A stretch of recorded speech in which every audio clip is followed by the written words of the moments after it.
आज हम जिस टॉपिक को पढ़ने जा रहे हैं उसका नाम है रिसर्च मैथडोलॉजी।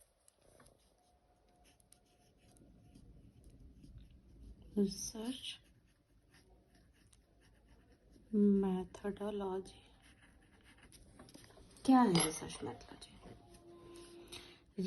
मैथडोलॉजी को पढ़ने से पहले हमको ये पता होना चाहिए कि रिसर्च क्या है, क्योंकि रिसर्च मैथडोलॉजी रिसर्च का एक पार्ट है, बस एक प्रक्रिया है मैथडोलॉजी, जिसके द्वारा हम किसी समस्या का समाधान करते हैं। और वो समस्या क्या है? रिसर्च। जो शोध है वो हमारी समस्या है, और इस समस्या को हल करने के लिए हम जिस क्रियाविधि का, जिस प्रक्रिया का इस्तेमाल करते हैं, उस प्रक्रिया को हम मैथडोलॉजी बोलते हैं। तो रिसर्च क्या है?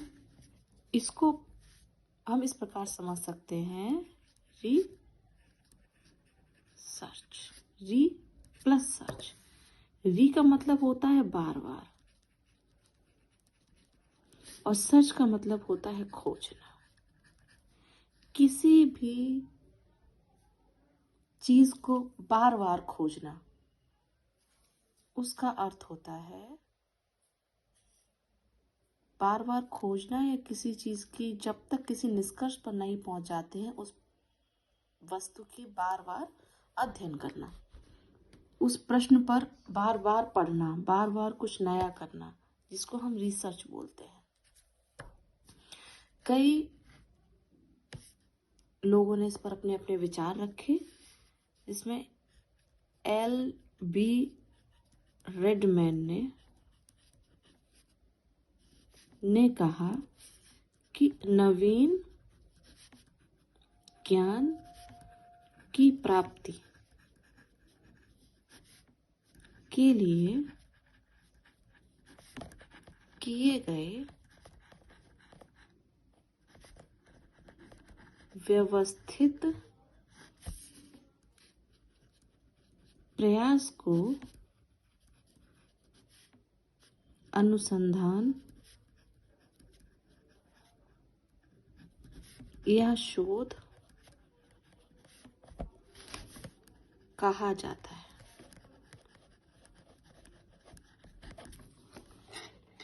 देखिए, L.B. रेडमैन ने क्या कहा? इन्होंने कहा कि नवीन ज्ञान की प्राप्ति के लिए किए गए व्यवस्थित प्रयास को अनुसंधान या शोध कहा जाता है।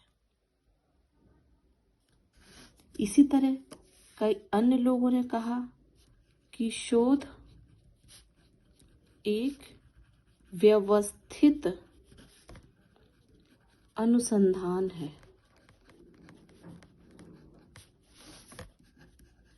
जिसका उद्देश्य विभिन्न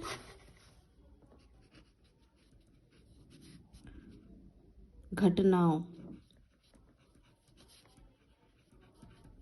या समस्याओं के संबंध में ज्ञान की प्राप्ति करना है।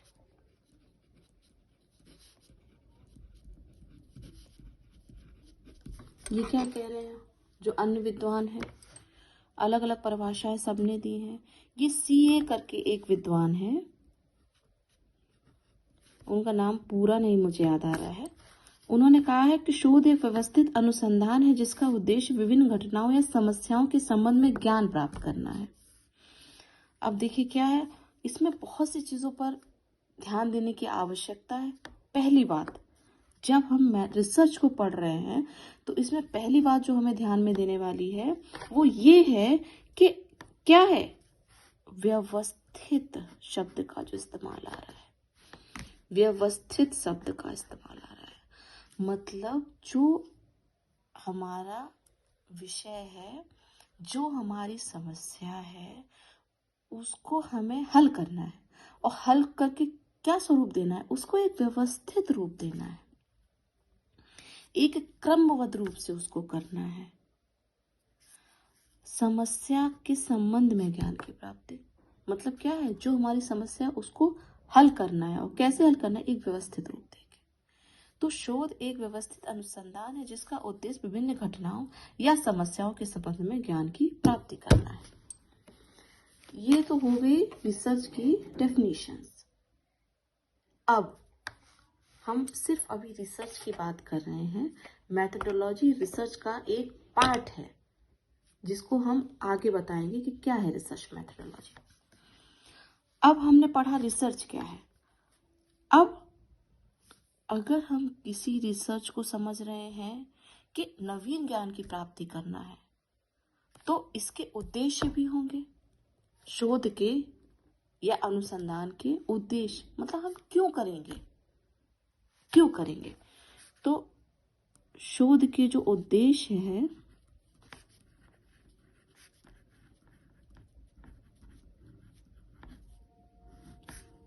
शोध का जो मुख्य उद्देश्य है वो है अज्ञात तथ्यों का पता लगाना या खोज करना।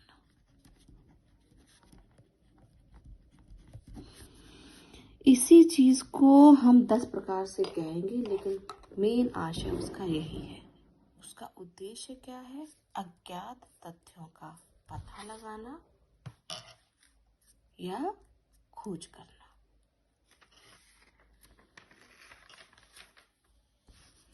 अज्ञात मतलब जो अभी सामने आई नहीं है, जो तथ्य जो नए हैं, तभी बात की गई है। ऊपर क्या कहा गया है? नवीन ज्ञान की प्राप्ति के लिए, मतलब जो नई खोजें हैं उसके लिए तथ्यों का पता लगाना। ये तो उसका उद्देश्य होता है रिसर्च का। अब हम इसी क्रम में आगे बढ़ेंगे तो नेक्स्ट स्टेप जो हमारे दिमाग में आता है वो आता है step of research, steps of research. ठीक है, स्टेप ऑफ रिसर्च को हम हिंदी में बोलते हैं अनुसंधान के सोपान। ठीक है, अब देखिए क्या है, कैसे हम किसी समस्या का समाधान करेंगे। जब भी हम किसी समस्या का समाधान करेंगे हमें किन किन स्टेप को फॉलो करना है। तो समस्या का समाधान करने के लिए सबसे पहली बात जो है वो क्या होनी चाहिए? सबसे पहली बात जो होती है वो है समस्या का चयन।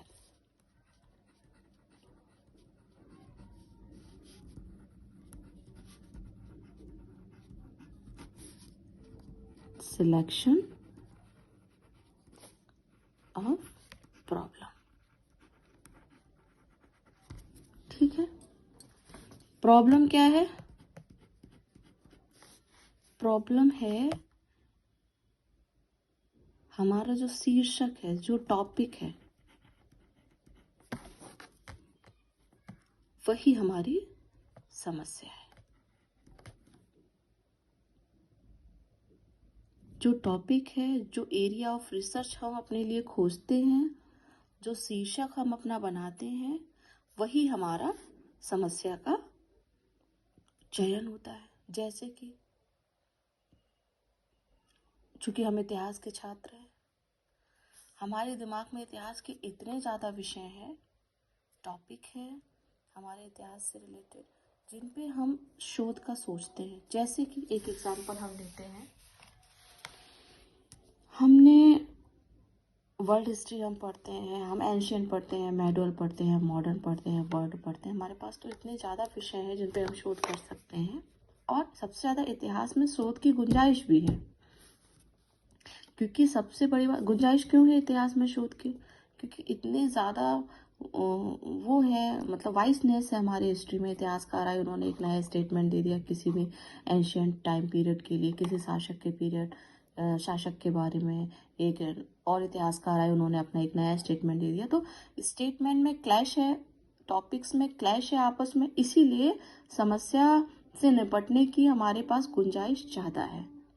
हम उसको एंशियंट में कई ऐसे टॉपिक हैं जिनके ऊपर काम हो चुका है, लेकिन फिर भी हम एक नए मुद्दे को लेके काम कर सकते हैं। उसमें एक कंटेम्प्रेरी उसमें एस्पेक्ट दिखा सकते हैं हम। ये ज़रूरी नहीं है कि जो एंशियंट टाइम पीरियड का कोई टॉपिक है उसको हम आधुनिक दृष्टि से नहीं हल कर सकते, बिल्कुल कर सकते हैं। हम उसको किसी भी तरीके से उसको सॉल्व किया जा सकता है। जैसे कि हम एंशियंट पीरियड में वुमेन की कंडीशन पर काम कर रहे हैं, उसके साथ साथ हम कंटेम्प्रेरी फॉर्म में भी उसको कंटिन्यू कर सकते हैं। हिस्ट्री में क्या है, कल जो बीत गया वो इतिहास बन गया। इसमें हिस्ट्री में भी क्या है ना, आप बहुत सी चीज़ों पर प्रकाश डाल सकते हैं, समस्या का चयन कर सकते हैं। जैसे कि हम सोशल हिस्ट्री पे कर सकते हैं, हम पॉलिटिकल हिस्ट्री पे कर सकते हैं, हम इकोनॉमिक हिस्ट्री पे कर सकते हैं, हम पर्सनैलिटी पे कर सकते हैं, इन्वायरमेंटल हिस्ट्री पे कर सकते हैं। मतलब ये नहीं है कि बहुत से ऐसे टॉपिक्स हैं जो लगते हैं इकोनॉमिक्स के हैं, लेकिन एक्चुअल में उन पे हिस्ट्री पे काम किया गया है। जैसे कि बहुत सी ऐसे मैंने टॉपिक्स देखे हैं, जैसे कि इकोनॉमिक लिबरलाइजेशन एक टॉपिक ऐसा जो लोग कहेंगे कि नहीं तो इकोनॉमिक्स का टॉपिक है, लेकिन कई हिस्ट्री के स्टूडेंट ने उन पे काम किया है, एक हिस्टोरिकल अप्रोच के साथ काम किया है। तो हमने क्या किया है, समस्या का चयन किया है, एक हमको एक टॉपिक का सिलेक्शन करना है।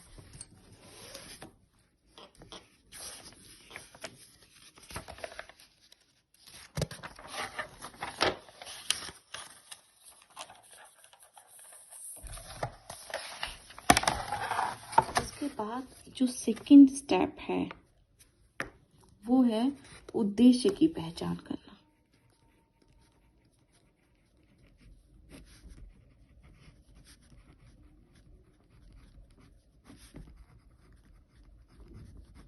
अर्थात जैसे कि हमने कोई टॉपिक लिया, हमने वो टॉपिक क्यों लिया, हमारा क्या उद्देश्य है उस टॉपिक को लेने का। बहुत से हम ऐसे हिस्ट्री में ऐसा टॉपिक पढ़ते हैं कि जिसके प्रति हमारी और जिज्ञासा बढ़ती है। जैसे कि 1857 की क्रांति ले लिया। 1857 की क्रांति पर हम काम करना चाह रहे हैं, उसका चाहे सोशल एस्पेक्ट हो, सोशल एस्पेक्ट हो या पॉलिटिकल एस्पेक्ट हो या रिलीजियस एस्पेक्ट है, हम काम कर रहे हैं। तो हमें ये पता होना चाहिए कि हम जिस टॉपिक के काम कर रहे हैं उस टॉपिक पर काम करने का हम क्यों काम करें, हमारा क्या उद्देश्य है। जैसे कि अगर हम एक 1857 एग्जाम्पल के तौर पर हमने ले लिया 1857 की क्रांति पर, तो जैसे पहला उद्देश्य हो गया हमारा 1857 की क्रांति की प्रकृति को जानने के लिए, को जानना,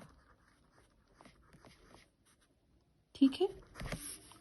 दूसरा उद्देश्य हो गया 1857 की क्रांति में महिलाओं की भूमिका को जानना।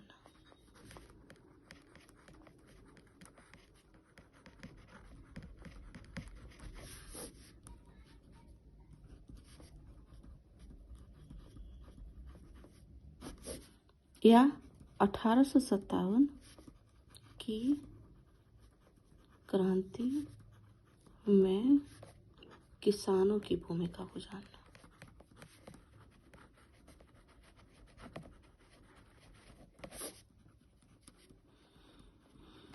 कोई भी आप ऑब्जेक्ट बना सकते हैं। आप किसी भी टॉपिक पे काम कर रहे हो तो उससे रिलेटेड आपके जो उद्देश्य होंगे, तो मैंने एक एग्जांपल के तौर में आपको बताया, आप किसी भी उद्देश्यों को लेकर काम कर सकते हैं। तीसरा जो है पॉइंट वो है परिकल्पना का प्रतिपादन।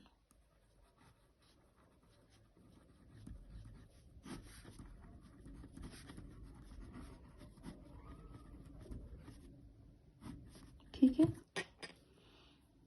Formulation of hypothesis.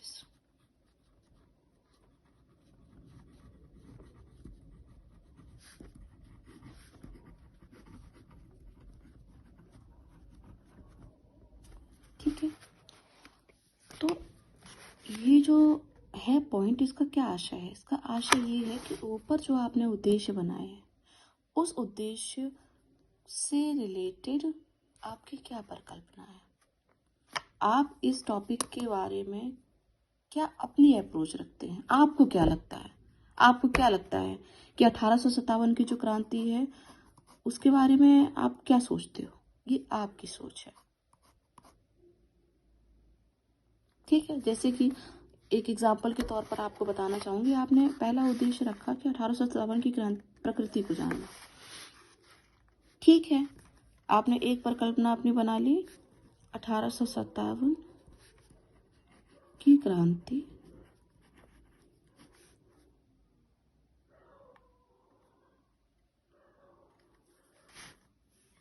एक जन आंदोलन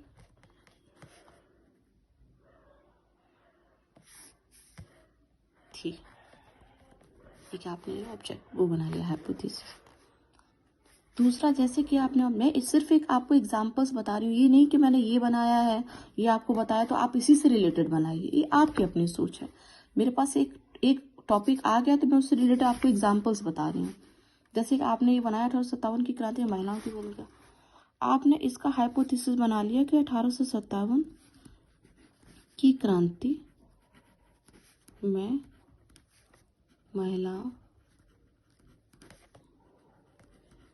ने बढ़ चढ़कर हिस्सा लिया,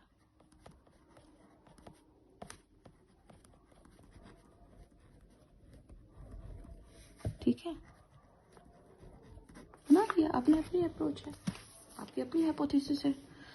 क्योंकि हाइपोथेसिस से रिलेटेड एक बात ये है कि यह आप जो भी बनाओ यह सत्य हो सकती है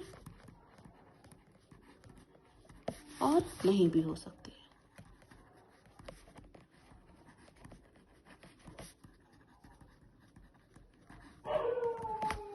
आप जो भी हाइपोथेसिस बना रहे हैं, ये हाइपोथेसिस आपकी प्रमाणिकता इसकी सिद्ध आप हो भी सकती है एट लास्ट में और नहीं भी हो सकती, लेकिन आपके जो उद्देश्य हैं ये उद्देश्य आपके प्रूफ होने चाहिए। चौथा पॉइंट जो आपका है, जो आपको ध्यान में रखना है, हम पढ़ रहे हैं स्टेप ऑफ रिसर्च, ये है शोध की रूपरेखा।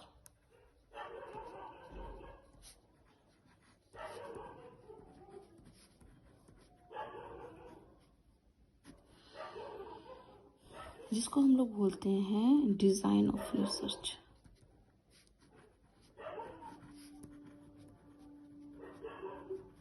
ठीक है,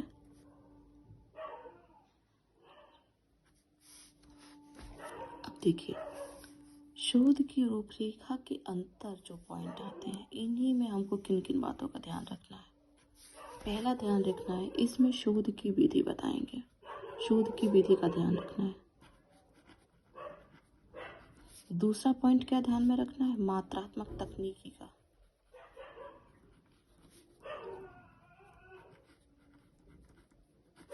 तीसरा पॉइंट क्या रखना है, सर्वेक्षण की विधि का।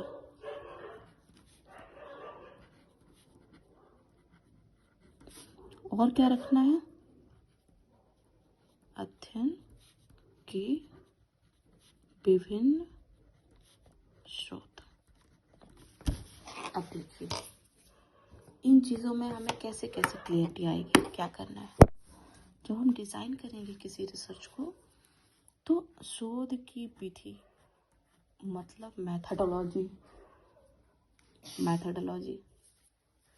मैथडोलॉजी में हम क्या देखेंगे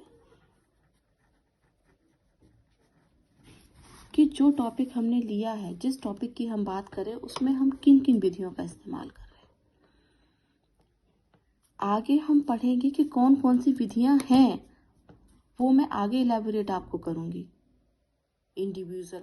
लेकिन अभी सिर्फ मैं बता रही हूँ कि रिसर्च डिज़ाइन में हम क्या किन बातों का ध्यान रखेंगे, शोध की विधि का ध्यान रखेंगे, मात्रात्मक तकनीकों का, हम किन किन टेक्नोलॉजी का यूज़ कर रहे हैं, क्वांटिटेटिव, और सर्वेक्षण की विधि, सैम्पलिंग मेथड जो है, कौन सा सैम्पलिंग मेथड लगाएंगे, किस सैम्पलिंग मेथड से कार्य करेंगे, अध्ययन के विभिन्न स्रोतों, जैसे कि कौन कौन से प्राथमिक स्रोत और द्वितीयक स्रोत। इन सबको हम आगे अच्छे से इलैबोरेट करेंगे कि प्राथमिक स्रोत क्या है, द्वितीयक स्रोत क्या है, कौन कौन सी रिसर्च मैथडोलॉजीज हैं, कौन कौन सी टेक्निक्स हैं, कौन कौन सी सैम्पलिंग विधि का कैसे इस्तेमाल करेंगे, कौन कौन से, और ये सब चीज़ों को मैं आगे इलैबोरेट करूंगी। अभी हम सिर्फ पढ़ रहे हैं अनुसंधान का सोपान, मतलब स्टेप ऑफ रिसर्च।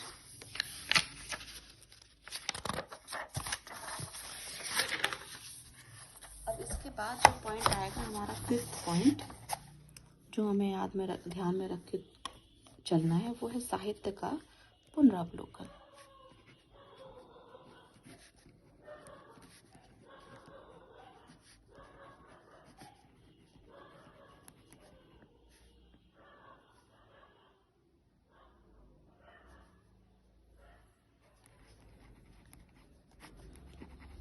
पुनरावलोकन, रिव्यू ऑफ लिटरेचर।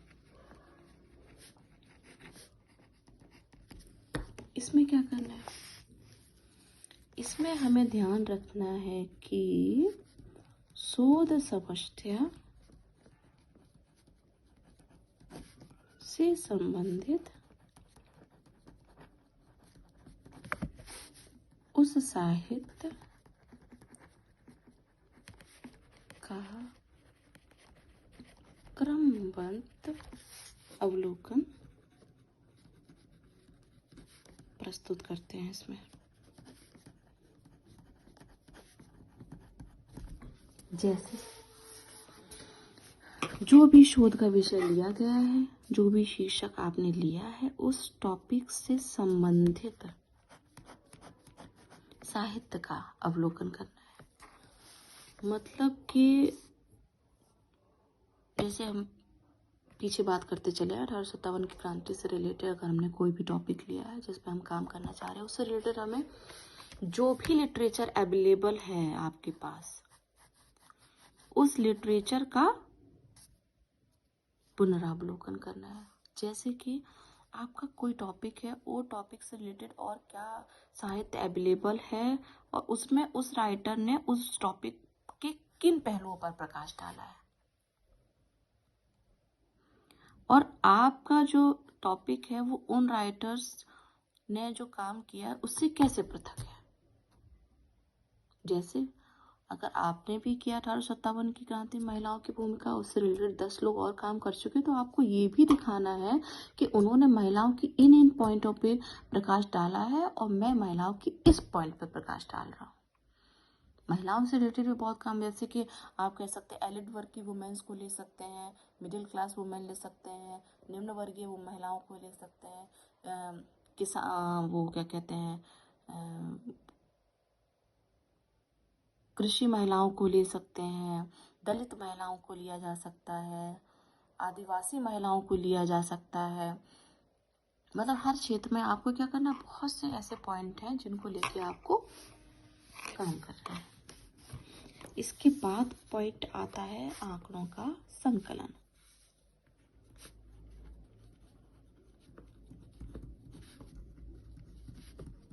संकलन, डेटा कलेक्शन, ठीक है। मतलब आपने अगर 1857 की क्रांति पर काम कर रहे हैं, जो भी आपका कोई स्पेसिफाई टॉपिक है, मतलब मुद्दा है 1857 की क्रांति का जिस पे आप काम कर रहे हो, उससे रिलेटेड आपको डेटा का कलेक्शन करना है। कौन सा आपका डेटा है जिसके आधार पर आप जिस काम को करना चाह रहे हो। अगर वुमेन्स का काम करें तो वुमेन्स से रिलेटेड सारे डेटा आपके पास होने चाहिए, हैं। एग्रीकल्चर से रिलेटेड अगर आप काम करें तो उससे रिलेटेड डेटा आपके पास होना चाहिए। तो डेटा का कलेक्शन करना है। उसके बाद आपको करना है आंकड़ों का विश्लेषण, अर्थात डेटा एनालिसिस।